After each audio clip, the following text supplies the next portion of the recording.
I'm Anastasia C.C. Davis, and I'm a filmmaker currently working for AMC. My horror hair story is how to lose all your edges in 3 seconds. So take it back to about circa 2014. I moved to Montgomery, Alabama, home of the Civil Rights Movement. Hallelujah.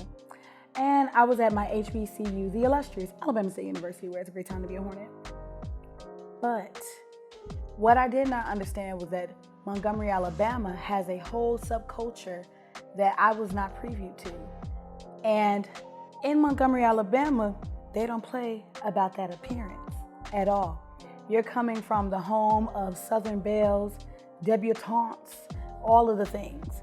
So me being a city girl or whatever, I'm like, okay, this city is mine. Montgomery, Alabama is mine.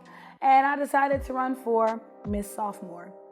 When I ran for the class queen, I became Miss Sophomore for Alabama State University, and I joined the court. And as you know, if you're an HBCU graduate, that ain't no joke. It's a big platform with a lot of eyes on you at all times. So I felt a lot of pressure to look and perform a certain way. I decided finally my senior year that I was going to let my hair finally grow out from my perm and just become natural.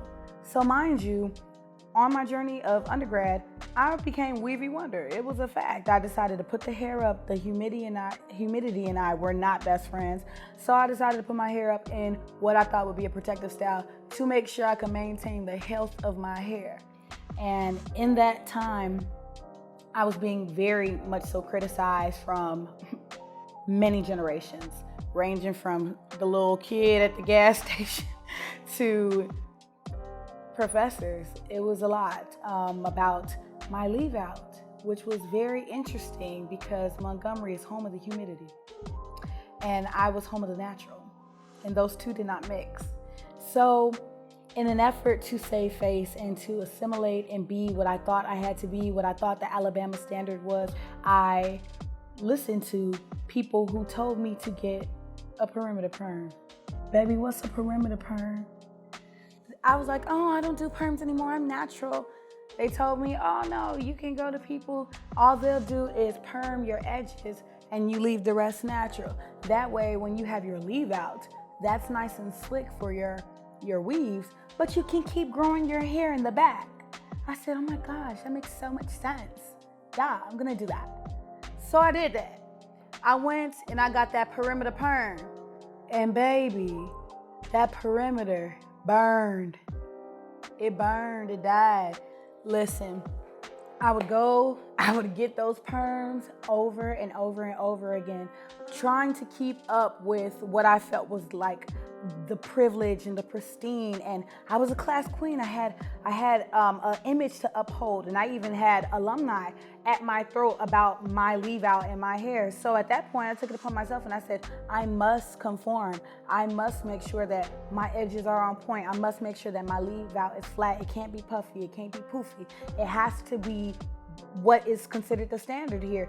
Otherwise, who am I? What am I? What am I representing? Whose household? It just became like this whole identity that I was taking on, that I felt like I was letting people around me down. And it was just all these thoughts about image and self-doubt that was just coming at my neck. And mind you, my queen, who I was on court with, was natural. She was natural, and I still felt like I couldn't be natural because I was dark-skinned as well. So I feel like, oh, she can be natural because her hair is like 4A, 4B. So she can wear her natural hair. No one ever talked about her leave out and said her hair was puffy or messed up or standing on top of her head. For me, I felt like I could not do that. I felt like I didn't have the space or the room to be that. So eventually over time, my leave out would just get shorter and shorter and shorter. And baby, do you know these hairdressers kept taking my money? And these hairdressers, black women out there, you, kept putting these weaves in my hair. And when they put the weaves in my hair, it didn't matter if all this was burnt to a crisp. You know what they would do? Honey, we gotta go to the other side. And they would part my nice natural hair on this side that was already long, and they would begin the damage process on the opposite side. And I was looking up and looking down, and I was like, oh my gosh, girl, you don't have no edges, nothing to grip. I literally had to switch to closures, not because I wanted to protect my hair, but because I had burnt the entire crown in front of my hair out. It was to a pit, it was fizzle. It was literally, you can touch it and break it off. That's how much I had burned and permed my hair trying to conform. I literally went to somebody in Atlanta and they put me on game and she said, honey, what's going on with this hair? It's like draping back here, non-existent up here. What's the issue? And I told her, I said, oh, it's just the perimeter perms. I'm gonna take a little break. She said, the what? The perimeter perms. She said, who told you that? Who told you that's not a thing? So I'm listening to people, allowing people to dictate my choices, my hair, my body, my actions, to appease who? For what? Because at the end of the day, when I'm at home with no edges, balled up in a ball, y'all are still living your life. And I'm sitting at home, terrified to go outside, terrified to let anybody see the real me, terrified to be without weave. It became a crutch. It was like bad hair. I was possessed. It was horrible. People really had me thinking that my 4C texture was unmanageable, that it was unkempt, uncouth, that it was ghetto, ignorant. People were putting all these thoughts in my head about my hair. I didn't even know I had the option to slick it back into the bun. I didn't know that I could have waves in my hair until I was about a junior at ASU. It was ridiculous. I didn't even know the potential I had within myself, in my own crown. Moral of the story is, it doesn't matter if I'm rocking weaves Monday through Tuesday, and I decide to go natural Wednesday through Friday. Then I go on the weekend and go get me some box braids. That does not negate the talent that I have, the passion, the drive, my morals, any of that. You do not have to conform. You do not have to decide whether you're going to be this person today and that person tomorrow. You can figure it out as you go. I'm not telling you nothing I'm not doing.